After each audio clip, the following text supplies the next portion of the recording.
One Telugu. ఈరోజు మన ఈ వీడియోలోకి వెళ్ళబోయే ముందు మీరు కనుక మా ఛానల్ని ఫస్ట్ టైం చూస్తున్నట్లయితే ప్లీజ్ ఇప్పుడే మా ఛానల్ని సబ్స్క్రైబ్ చేసుకోండి.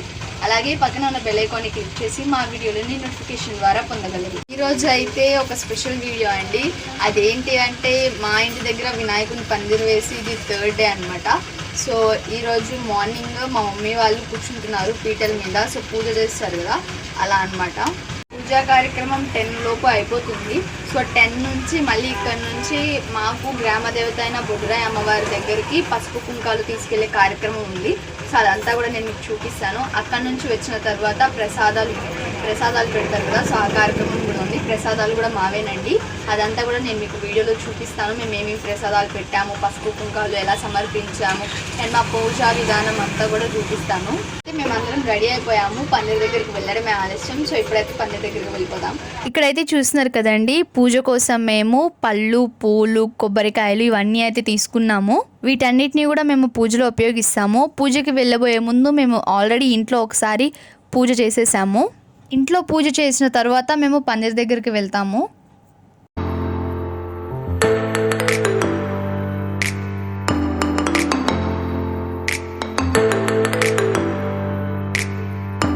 సో ఇంట్లో పూజ అయితే కంప్లీట్ అయిపోయింది కాబట్టి ఇప్పుడు మేము వినాయకుని దగ్గరికి వెళ్తున్నాము. ఇక్కడ మేము తీసుకొచ్చిన పూలు, పళ్ళు, నైవేద్యాలు అవన్నీ కూడా తీసుకెళ్తున్నాము. వాటన్నిటిని కూడా ముందుగా వినాయకుని దగ్గర ఉంచాలి. ఆ తర్వాత పూజ చేసిన తర్వాత వాటన్నిటిని పంచుతాము. ఇక్కడ మీరు చూస్తున్నారు కదండి, మా బుజ్జి బొజ్జ గణపయ్య ఎలా ఉన్నారు.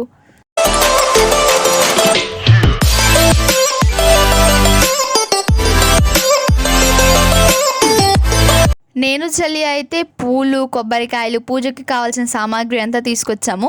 అండ్ డాడీ అయితే నైవేద్యం కింద అరటిపళ్ళు కూడా తీసుకొచ్చి పెడుతున్నారు. వీటన్నిటికీ కూడా తర్వాత పూజ చేస్తారు. స్టార్టింగ్లోనే చెప్పా కదండి, మా పూజ ఇక్కడ అంతా కంప్లీట్ అయిపోయిన తర్వాత ఇక్కడ నుంచి పసుపు కుంకాలు మా అమ్మవారికి తీసుకువెళ్తాము అని. సో ఆ పసుపు కుంకాన్ని ఇక్కడ నుంచి తప్పెట్లతో తీసుకువెళ్ళి అమ్మవారికి సమర్పిస్తాము.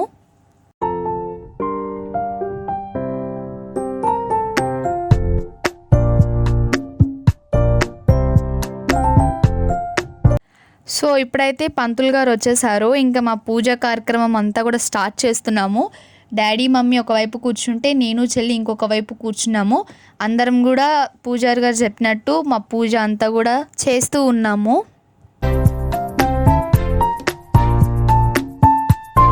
పంతులు గారు చెప్పిన విధంగానే ఇక్కడ మేము అందరం కూడా ప్రాణాయామం చేస్తున్నాము. అండ్ పంతులు గారు వచ్చేసి డాడీకి ఫ్రెండ్ అనమాట. మేము పూజా విధానాలకు సంబంధించి ఏ డౌట్స్ అడిగినా కూడా క్లియర్గా చెప్తారు. ఆల్మోస్ట్ మా ఇంట్లో ఏ పూజలకైనా కూడా ఈ పంతులు గారు ఎక్కువ పూజలు చేస్తూ ఉంటారు. ఈ సంవత్సరం అయితే మా వినాయకుడిని 3 రోజుల పాటు మాత్రమే ఇక్కడ ఉంచుతున్నాము. ఆ తర్వాత నిమజ్జనం చేస్తాము. ఎవ్రీ ఇయర్ అయితే నార్మల్గా 11 days ఉంచుతాము. అండ్ 11వ రోజు తీసుకువెళ్తాం అనమాట నిమజ్జనానికి. ప్రతిరోజు ఏదో ఒక కార్యక్రమం ఉంటుంది. మేమందరం అయితే చాలా గ్రాండ్గా చేస్తామండి. నిజానికి మేమంతా కూడా ఆ రోజుల్ని మిస్ అవుతున్నాము. అండ్ ఆ రోజులు మాకు తొందరగా వచ్చాలని కోరుకుంటున్నాము. ఇలా మేమే కాదండి, ఉదయం సాయంత్రం రోజు ఒకరు కూర్చుంటారనమాట.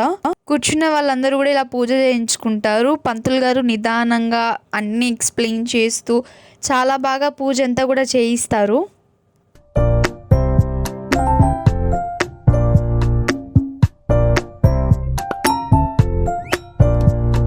ఇక్కడ మీరు చూస్తున్నట్లయితే పూజారి గారు అష్టోత్తరం చదువుతున్నారు. అమ్మ వాళ్ళైతే పూలు వేస్తూ ఉన్నారు. అండ్ నేను చెల్లి వచ్చేసి అక్షింతలు ఒక్కొక్కటిగా వేస్తూ ఉన్నాము.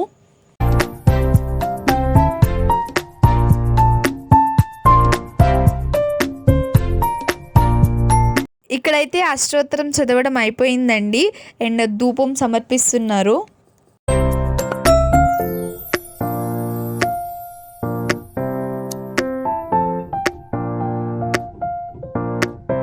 మా పూజా కార్యక్రమం అంతా కూడా 30 నుంచి 45 minutes లోపు నెమ్మదిగా చేస్తూ కంప్లీట్ అయిపోయిందండి. కంప్లీట్ అయిన తర్వాత ఇలా డాడీ, మమ్మీ కొబ్బరికాయలు అయితే కొడుతున్నారు. మళ్ళీ ఇక్కడ నుంచి మేము అమ్మవారి దగ్గరికి వెళ్ళాలి కాబట్టి పూజ కొంచెం ఫాస్ట్గానే అయిపోయింది.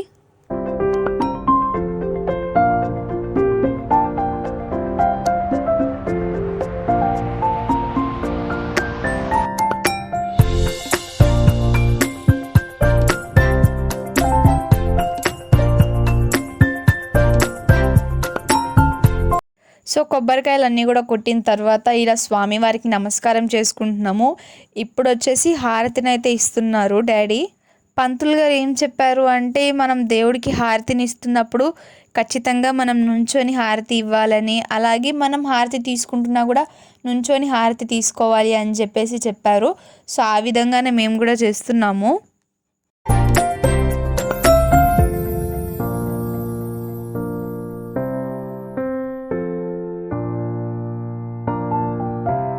ఇక్కడైతే స్వామివారికి హారతిని ఇచ్చిన తరువాత మేము కూడా హారతి తీసుకొని పందిర్లో ఉన్న వాళ్ళందరికీ కూడా హారతిని ఇచ్చాము.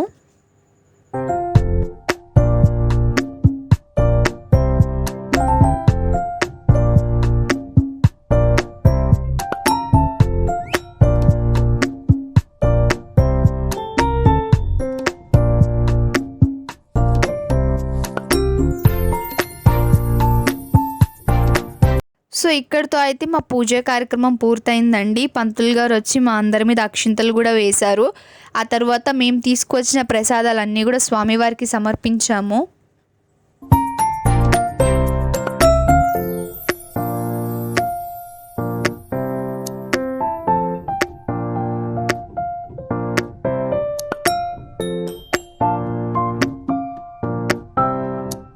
ఇక్కడైతే మేము తీసుకొచ్చిన ప్రసాదాలన్నీ కూడా ఒక ప్లేట్లో పెట్టి స్వామివారికి సమర్పిస్తూ ఉన్నాము. అండ్ మెయిన్గా అయితే పాల తాలికలు తీసుకొచ్చాము. విఘ్నేశ్వరునికి ఇష్టమైన ప్రసాదాల్లో పాల తాలికలు కూడా ఒకటి కదండి. అండ్ మెయిన్గా పిండితో చేసిన పదార్థాలన్నీ కూడా మన బొజ్జగనపైకు ఇష్టమే. మేమైతే పాల తాలికలు అరటిపండు పెట్టామండి. అండ్ కమిటీ వాళ్ళు కూడా వచ్చేసి టమాటో రైస్ అండ్ గారెలు కూడా పెట్టారు. పూజ అంతా కంప్లీట్ అయిపోయిన తర్వాత మమ్మీ డాడీ ఇలాగా పంతులు గారికి తాంబూలం ఇచ్చి ఆశీర్వాదం అయితే తీసుకుంటున్నారు. అండ్ డాడీ వాళ్ళు తీసుకున్న తర్వాత నేను చెల్లి కూడా వెళ్ళి ఆశీర్వాదం తీసుకున్నాము. ప్రస్తుతానికైతే పూజ అంతా కంప్లీట్ అయింది కదండి. ఇప్పుడు మా మెయిన్ టాస్క్ వచ్చేసి ఇక్కడ నుంచి మేము బొడ్డురాయి అమ్మవారి దగ్గరికి వెళ్ళి పసుపు కుంకాలు సమర్పించాలి. నార్మల్గా అయితే ఎవ్రీ ఇయర్ ఇక్కడ నుంచి మేము పసుపు కుంకాలు తీసుకెళ్ళేటప్పుడు పసుపు కుంకాలతో పాటు కలశాలు కూడా తీసుకొచ్చి ఆ కలశాలన్నిటికీ కూడా పూజ చేయించి అందరూ నెత్తి మీద పెట్టుకొని తీసుకువెళ్ళేవారు అమ్మవారికి. బట్ ఇప్పుడు ఉన్న ప్రస్తుత సిచ్యువేషన్స్లో మేము ఎలాంటి రిస్క్ అయితే తీసుకోవాలనుకోవట్లేదు. సజావుగా మా వినాయకుని పందిరి దగ్గర మా కార్యక్రమం అంతా కూడా పూర్తి అవ్వాలని కోరుకుంటున్నాము. అందుకోసం అందరం కూడా చాలా కేర్ఫుల్గా ఉండి ఇక్కడ నుంచి బయలుదేరుతున్నాము. అండ్ బయలుదేరేటప్పుడు ముందుగా ఒక కొబ్బరికాయ కొట్టుకొని అయితే వెళ్తున్నాము. మా పందిరి దగ్గర అయితే ప్రతి ఒక్కరికి కంపల్సరీగా మాస్క్ అండ్ శానిటైజర్ యూజ్ చేయమని చెప్తున్నారు. సో మీరు వీడియోలో కూడా చూస్తున్నట్లయితే కంప్లీట్గా అందరూ మాస్క్ ధరించే ఉన్నారు. మా పందిరి దగ్గర నుంచి అమ్మవారికి పొంగళ్ళు, పానకం, పసుపు, కుంకుమ తీసుకువెళ్తున్నాము. సో ప్రెజెంట్ అయితే ఇక్కడ నుంచి మేము అమ్మవారి గుడికి వెళ్తున్నాము. గుడికి వెళ్ళిన తర్వాత నేను మీకు చూపిస్తాను. ఇక్కడ మీరు చూస్తున్నారు కదండి, మేమైతే బొడ్డురాయి అమ్మవారి గుడికి వచ్చేసాము. ఇక్కడైతే మేము బొడ్డురాయి అమ్మవారికి అలాగే రాజరాజేశ్వరి అమ్మవారికి పసుపు కుంకాలు సమర్పిస్తాము. సో వీళ్ళైతే గ్రామ దేవతలు అంటారు కదా, సో మా ఊరికి గ్రామ దేవతలు అన్నమాట. ఇక్కడైతే మేము పసుపు కుంకాలు సమర్పించాము. అండ్ అలాగే మేము తెచ్చిన ప్రసాదాలన్నీ కూడా అందరికీ పంచాము. నార్మల్గా అయితే ఈ అమ్మవారికి సంవత్సరానికి ఒకసారి తిరునాళ్ళు జరుగుతుంది. ఆ తిరునాళ్ళు వచ్చేసి 2 రోజుల పాటు జరుగుతాయండి. అప్పుడు చాలా వైభవంగా జరుగుతాయి. అందరూ కూడా కంపల్సరీ వస్తారు. మేము కూడా ఆ తిరునాళ్ళకి వెళ్తాము. ప్రజెంట్ ఇక్కడ పూజా కార్యక్రమాలు అన్నీ అయితే కంప్లీట్ అయిపోయాయి కాబట్టి మేము పందిరి దగ్గరికి వెళ్ళిపోతున్నాము. పందిరి దగ్గరికి వచ్చిన తరువాత ఎవ్రీ ఇయర్ అయితే నార్మల్గా కలశాలు పెడతామని చెప్పా కదండి. ఇప్పుడైతే ఇలాగా పూజ బుట్టలు ఇస్తున్నారు. ఇవి కూడా మాకందరికీ ఎంతో ఉపయోగపడతాయి. అండ్ ఇక్కడ మీరు చూసినట్లయితే ప్రసాదాలు అన్నీ కూడా ఇలా ఉన్నాయి. అమ్మవారి దగ్గర పూజా కార్యక్రమాలు అన్నీ కంప్లీట్ అయ్యి పందిరి దగ్గరికి వచ్చిన తర్వాత మాకు ఇలా ప్రసాదాలు అయితే పెట్టారు. అండ్ ఈ ప్రసాదాలు వచ్చేసి కమిటీ వాళ్ళు అలాగే మేము కలిసి పెట్టాము. అలాగే సేమ్ ఈరోజు ఈవినింగ్ వచ్చేసి స్వామివారికి ఉయ్యాల సేవ ఉంది. అలాగే పొద్దున్నే స్వామివారిని నిమజ్జనానికి తీసుకువెళ్తున్నాం కాబట్టి ముందు రోజు నైటే స్వామివారిని కదిలిస్తున్నారు. ఎవ్రీ ఇయర్ కూడా అమ్మవారికి పసుపు కుంకుమ సమర్పించిన తర్వాత ఆ రోజు సాయంత్రమే స్వామివారికి ఉయ్యాల సేవ ఉంటుందండి. ప్రెజెంట్ అయితే స్వామివారిని ఉయ్యాలలో వేశారండి. సో నెక్స్ట్ ఒక్కొక్కరుగా వచ్చి స్వామివారిని లాలిస్తారు. నార్మల్గా అయితే ఎప్పుడు కూడా ఇక్కడ భజన పెడతామండి ఈ టైంలో వచ్చేసి. బట్ ఈ టైంలో అలా ఎవ్వరూ లేరు కాబట్టి ఇలాగ మేమే బుక్స్ తీసుకొని ఇలా భజనలాగా పాటలు పాడుతూ ఉన్నాము. సో చాలా హ్యాపీగా అనిపించింది స్వామివారి పాటలు మేమే పాడడము.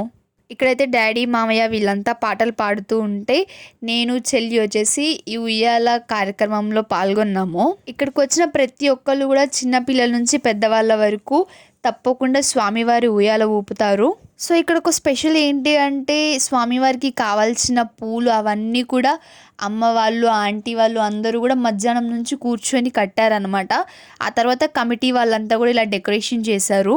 పూలమాల కట్టడం వచ్చిన వాళ్ళు ఇలా మాల కడతారండి. ఎవ్రీ ఇయర్ కూడా ఇంతేనో. అండ్ ఇక్కడైతే మా కమిటీ మెంబర్స్ డాడీ వాళ్ళు అంతా కూడా ఇక్కడ భజన చేస్తూ ఉన్నారనమాట. ఇక్కడ పాటలు పాడుతున్న వాళ్ళంతా కూడా ఆల్మోస్ట్ అందరూ అయ్యప్ప స్వామి మాల వేస్తారు. సో అందరికీ కూడా పాటల మీద కొంచెం అవగాహన ఉందన్నమాట. స్వామివారి పాటలు ఎలా పాడాలి అనేది అందరి పాటలు కూడా కవర్ చేశారు. వినాయకుడు, అయ్యప్ప స్వామి, కుమారస్వామి, అలాగే అమ్మవారి పాటలు, శివుడి పాటలు, నాగేంద్ర స్వామి పాటలు వీళ్ళంతా కూడా కవర్ చేశారు. నార్మల్ డేస్లో అయితే స్వామివారిని 11 రోజులు పెట్టి ఇక్కడే నెమ్మదిగా అందరం కూడా కలిసిమెలిసి చేసుకునే వాళ్ళం. బట్ ఈ 3 డేస్లోనే అన్ని కార్యక్రమాలు కూడా పూర్తి చేసుకున్నాము. సో తొందరగా కంప్లీట్ అయిపోయినాయి అనమాట 3 డేస్ అనేది. ఎటువంటి ఆటంకాలు లేకుండా చక్కగా చేసుకున్నాము. అలాగే 3rd డే అయితే అందరూ చాలా ఎంజాయ్ చేశారు. చాలా బాగా అనిపించింది. సో చూసారు కదండి మా సెలబ్రేషన్స్ ఎలా ఉన్నాయి అని చెప్పి. మీకు గనక ఈ వీడియో నచ్చినట్లయితే లైక్ చేయండి, షేర్ చేయండి, కమెంట్ చేయండి. అండ్ మా ఛానల్ని మాత్రం సబ్స్క్రైబ్ చేసుకోవడం మర్చిపోకండి. Please subscribe my channel for latest updates. Thank you for watching.